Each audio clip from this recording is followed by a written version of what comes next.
Welcome back to DealBook. Now we have Meghan, the Duchess of Sussex. She is also here with us in person today, and she is the co-founder of Archwell, an organization she started with her husband, Harry, Prince Harry, that includes their foundation and production studio, which is now ink deals with Spotify and Netflix.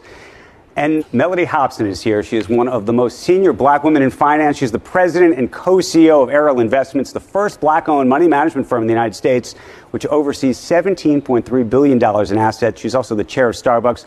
And she's been with us before, and we're thrilled to have her back. And we want to talk to them about how women can reach economic and professional parity, the role of women in business and society, and what has to happen next. And I want to thank both of you for joining us. Thank you for having us. Thank you so much. Here's where I want to start the conversation, because I don't know if people know that you have been doing this, which is to say that you have been working the telephones, from what I understand. Do you have any anxiety about getting involved in politics? I don't see this as a political issue, frankly. Look, there's certainly a precedent amongst my husband's family and the royal family of not having any involvement in politics, but I think this is, paid leave, from my standpoint, is just a humanitarian issue.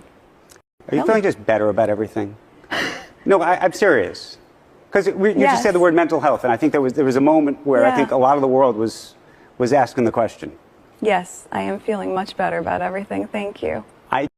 Well, firstly, I would urge you not to read tabloids, because I don't think that's healthy for anyone. Hopefully one day they come with a warning label like cigarettes do, like this is toxic for your mental health. Fruit. Avocado is a fruit. It is, yeah. This is how it was covered for her.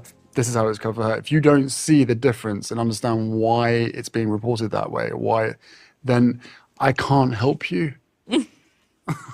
I can't. I'm sorry. I just can't. I think we've done a really good job, and I have no regrets. It's incredibly sad, but I have no regrets at all, because now I'm in a place where I feel as though I should have been 4 years ago.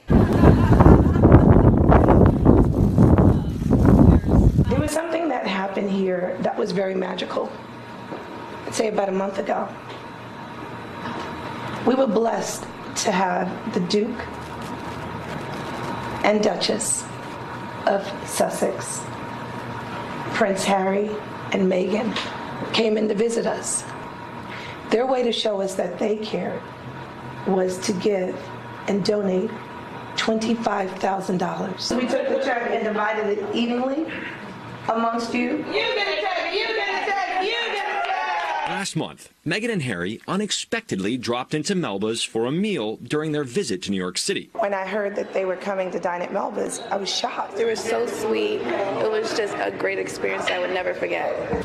It's here at Melbas that Harry tried his very first chicken and waffles, the famous chicken and waffles. They loved everything, first and foremost, but the chicken and waffles was absolutely astounding to them. They asked owner Melba Wilson to sit with them and talked about their employees and how COVID has hit the food and beverage industry. Meghan said, actually, we're going to leave a gift for you. We're going to leave a gift. And she said, we're going to make a donation of $25,000. Thank you so much. So Melba divided the money equally and gave it to all her employees. It's an amazing thing. This is giving a lot of hope and love and just in relief. This team, who makes it a point to give back to the community and helped feed more than 200,000 frontline workers during the pandemic, is savoring this gift from Meghan and Harry. In Harlem, Mark Santia, News 4 New York. Well, Lily is only one, so she doesn't watch TV, but Archie, he's loved Octonauts for a really long time. It's amazing because he's getting into more throwback shows like Magic School Bus. Who would have thought?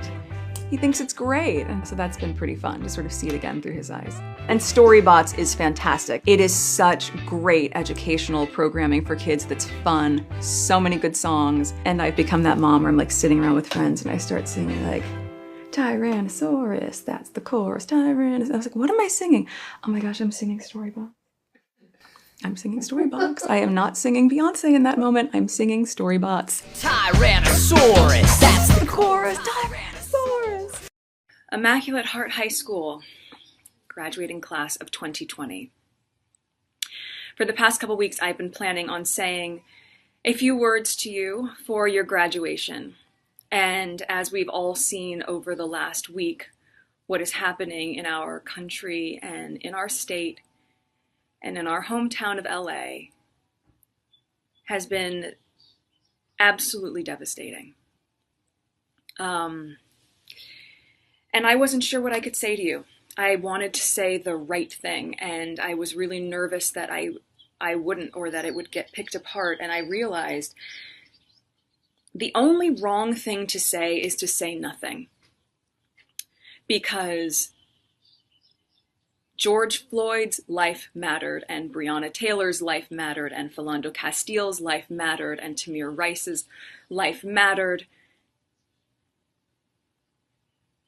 And so did so many other people whose names we know and whose names we do not know.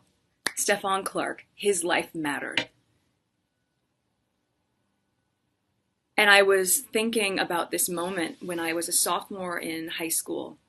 I was 15, and as you know, sophomore year is the year that we do volunteer work, which is a prerequisite for graduating. And I remember my teacher at the time, one of my teachers, Miss Palia, said to me before I was leaving for a day of volunteering, always remember to put others' needs above your own fears. And that has stuck with me through my entire life, and I have thought about it more in the last week than ever before.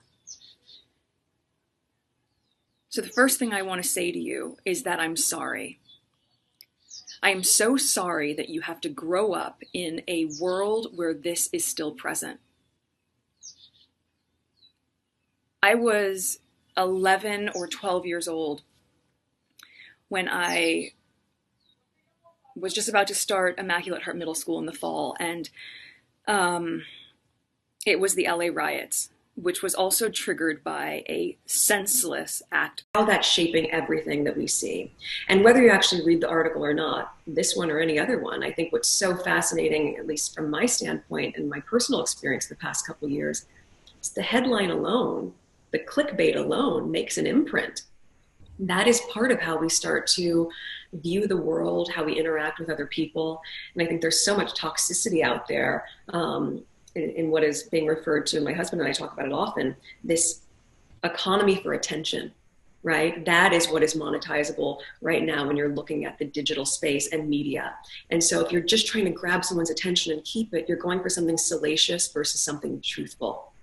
And I think that once we can get back to the place, which is what you're creating here, which is why I think it's so important, where people are just telling the truth in their reporting and telling it through a compassionate or empathetic lens, it's going to help bind people as community in a way that I think the moment we're feeling much more of a disconnect in a space where we could be feeling more of a connection. Absolutely. I mean, I can't imagine that you wouldn't be, right? And people are craving a change. I think in the place that we're all in right now, there's such a moment where people are starting to question the systems that we've always believed in, where we're getting our information from as well. And I think, you know, you want to have trust in journalism, and you want to have trust in what you're reading and hope that it's fact. I mean, I think we've become so sadly comfortable with the idea that we are just getting all this stuff and it becomes noise as opposed to truth and accurate journalism. So I think, you know, if this can be the catalyst for reset for other news organizations, my goodness, it's going to change the game so much. Everyone, I am here with my friend Alexis Ohanian, co-founder of Reddit, an investor, and also a founder of VC Fund 776. Alexis, thanks for being here. Thank you for having me, Megan. Feels very official, different from our normal chats. I'm glad that you're here, and what we're talking about today is obviously so important and something that you are so knowledgeable in, obviously as a founder with Reddit. But I think if you don't mind, we can jump right into it, because it made a lot of news and garnered attention when you decided to step back from your board seat at Reddit and instead to ask that they give that seat to a person of color, and specifically someone who is Black. And I think, you know, that resonated with people in a huge way, especially because you said you were doing it because you were inspired by your daughter, Olympia. Can you tell us a little bit about the thinking behind that and what it's been since you made that choice? Yeah, well, you know, I just remarked recently on Twitter that given that I am still getting hate mail about it, I knew I made the right choice. Because sadly, you know, we're at a place in this country where there is still a lot of work to be done, And when I looked at positions that I occupied, especially one, Reddit is a multi-billion-dollar company, has a lot of influence on the world, especially in the United States. And I thought about the role that it plays and the role that all social media companies play in our society and the world that it's shaping for everyone, including, people like my daughter, like my wife. I knew that I had a responsibility to be able to answer her when she asked me in 10 years, when she's a snarky teenager, what I did to help be a part of making things better for her. And I'm happy to see that since that resignation protest, Reddit started making a lot of changes to improve the content, banning a ton of communities really built around hate and starting to enforce more seriously a lot of these policies. I know there's a lot more work to be done, and I hope that this is really a first step for me to try to just be. You say.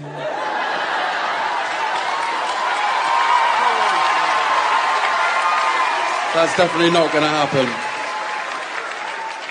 He did try, but I said no.